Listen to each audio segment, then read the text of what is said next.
ការឈ្លានពានទ្រង់ទ្រីធំរបស់លោក Vladimir Putin ទៅលើប្រទេសអ៊ុយក្រែនបានប្រែក្លាយប្រទេសរុស្ស៊ីទៅជារដ្ឋឯកោនៅបស្ចិមលោកក្នុងរយៈពេលមួយយប់ប្រធានាធិបតីរុស្ស៊ីបានរំពឹងថាលោកអាចផ្ដួលរំលំរដ្ឋាភិបាលអ៊ុយក្រែនក្នុងរយៈពេលប៉ុន្មានថ្ងៃបន្ទាប់ពីនៅពេលដែលកងវរៈសេនាធំពាសដែកប្រវែង80គីឡូរបស់លោកបានជាប់គាំងនៅលើផ្លូវទៅកាន់ទីក្រុងគៀវទីក្រុងមូស្គូបានរកឃើញថាខ្លួនស្ថិតនៅក្នុងចំនួនដ៏អូសបន្លាយមួយដោយមានគូប្រជែងដ៏រឹងមាំដែលនឹកស្មានមិនដល់ដែលគ្រប់គ្រងដោយទីក្រុង Washington និងទីក្រុង Brussels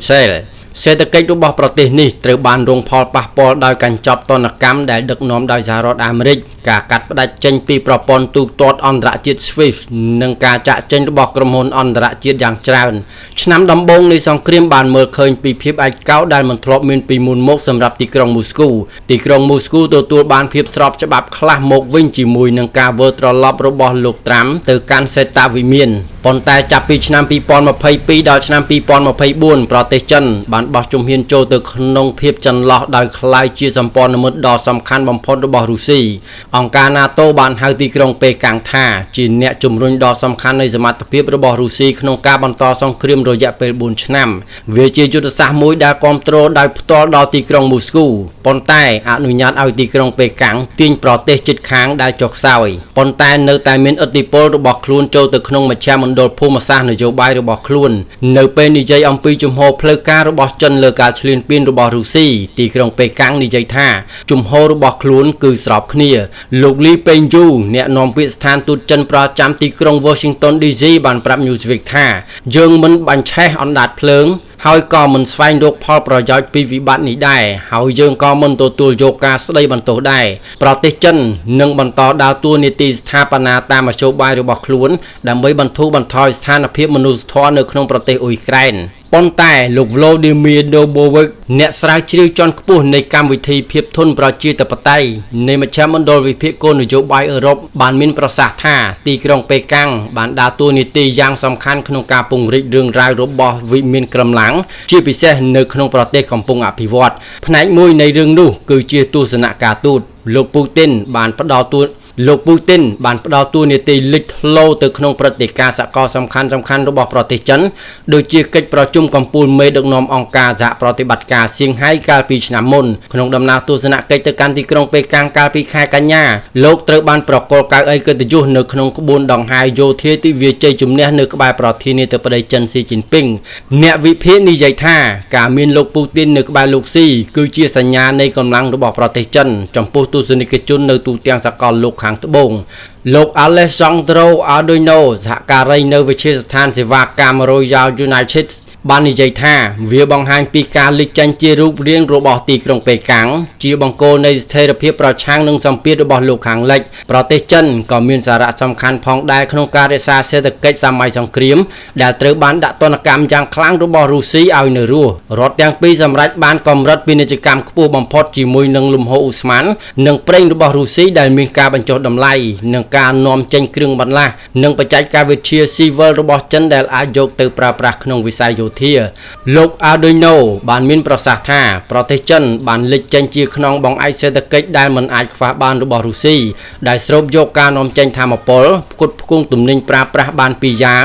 និងផ្ដល់ការគ្របដណ្ដប់ការទូតទាំងអស់នេះខណៈពេលដែលកំពុងកែសម្រួលការគ្រប់គ្រងរបស់ខ្លួនដើម្បីជៀសវាងការបង្កទណ្ឌកម្មបន្ទាប់បន្សំ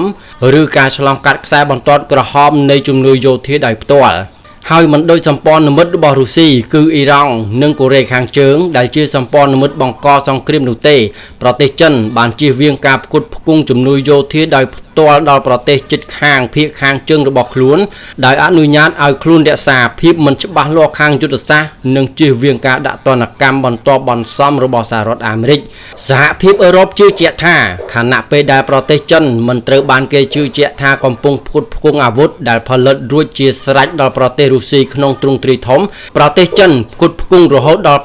80% នៃសមាសធាតុសំខាន់ដែលប្រើប្រាស់ដោយក្រសួងការពារជាតិរុស្ស៊ីប្រទេសចិនគឺជាប្រ ភពនៃប្រព័ន្ធប្រើប្រាស់ពីរយ៉ាងដែលកាន់តែមានភាពស្មុគស្មាញឡើងដូចជាម៉ាស៊ីនសម្រាប់យន្តហោះគ្មានមនុស្សបើកដែលប្រើដើម្បីបំផ្លាញហេដ្ឋារចនាសម្ព័ន្ធសំខាន់របស់អ៊ុយក្រែនប្រទេសចិនក៏ចូលរួមក្នុងខ្សែសង្វាក់សម្លាប់ផងដែរដោយបង្ហាញព័ត៌មានផ្កាយរណបសម្រាប់មីស៊ីលរុស្ស៊ីដែលកំណត់គោលដៅរោងចក្រថាមពលរបស់អ៊ុយក្រែននេះបើយោងតាមចារកម្មរបស់អ៊ុយក្រែនលោកយូរីផុយតាអ្នកជំនាញចិនអ៊ុយក្រែនដែលមានទំនាក់ទំនងជាមួយមជ្ឈមណ្ឌលសិក្សាកងទ័ពដែលមានមូលដ្ឋាននៅទីក្រុងគៀវបានប្រាប់ Newsweek ថាចំណាប់អារម្មណ៍របស់យើងគឺថាប្រទេសចិនបានបើកឲ្យមានការជួលយន្តហោះដ្រូនរបស់រុស្ស៊ីយ៉ាងមានប្រសិទ្ធភាពឧទាហរណ៍សម្រាប់យន្តហោះដ្រូនខ្សែកាបអុបទិកដែលមិនងាយរងគ្រោះថ្នាក់ដោយសារប្រព័ន្ធសង្គ្រាមអេឡិចត្រូនិករបស់អ៊ុយក្រែនលោកផុយតាបានបន្ថែមថាសមត្ថភាពវិលុករបស់យោធារុស្ស៊ីដែលកំពុងងើបឡើងវិញផ្ដល់អត្ថប្រយោជន៍ដល់ប្រទេសចិនដោយការរារាំងកងកម្លាំង NATO ឲ្យស្ថិតក្នុងការគំរាមកំហែងនិងបង្កើតលក្ខខណ្ឌអំណោយផលបន្ថែមទៀតប្រសិនបើទីក្រុងប៉េកាំងធ្វើសកម្មភាពប្រឆាំងនឹងតៃវ៉ាន់សមាជិក NATO រួមទាំងសហរដ្ឋអាមេរិកបានថ្លែងនៅក្នុងកិច្ចប្រជុំកំពូលឆ្នាំ2024របស់សម្ព័ន្ធមិត្តថាជំនួយបែបនេះបានធ្វើឲ្យប្រទេសចិនក្លាយជាអ្នកដែលអាចធ្វើឲ្យមានលទ្ធភាពសម្រេចនៃម៉ាស៊ីនសង្គ្រាមរបស់វិមានកម្លាំងប៉ុន្តែវាបានកើតឡើងដោយសារតែការកើនឡើងនៃការពឹងផ្អែកទៅលើសេដ្ឋកិច្ចធំទី2របស់ពិភពលោកAdorno បាននិយាយថាជាលើកដំបូងនៅក្នុងសម័យទំនើបទីក្រុងប៉េកាំងគឺជាបងធំដែលមិនអាចច្រឡំបានដែលបង្ហាញពីការបាញ់ច្រាស់ប្រវត្តិសាស្ត្រនៅក្នុងទំនាក់ទំនងជាមួយទីក្រុងមូស្គូលោកនិយាយថាប្រព័ន្ធផ្សព្វផ្សាយរដ្ឋចិនកាន់តែបង្ហាញពីគន្លងរបស់រុស្ស៊ីក្នុងពិភពលោកដែលត្រូវបានបង្កើតឡើងដោយភាពជាអ្នកដឹកនាំរបស់លោកស៊ីយ៉ាងណាក៏ដោយសូម្បីតែឥទ្ធិពលរបស់ដៃគូគ្មានដែនកំណត់ក៏អាចមានដែនកំណត់របស់វាផងដែរលោក Dobovic បានប្រាប់ Newsweek ថាខ្ញុំពិតជាប្រាកដណាស់ថាលោកស៊ីមិនបានរំពឹងថានឹងមានសង្គ្រាមទំហំនឹងរយៈពេលវែងនេះទេប៉ុន្តែទីក្រុងប៉េកាំងមិនដែលរង្គោះរង្គើក្នុងការគ្រប់គ្រងរបស់ខ្លួនឡើយហើយនៅតែប្រកាន់ខ្ជាប់នៅទីក្រុងមូស្គូ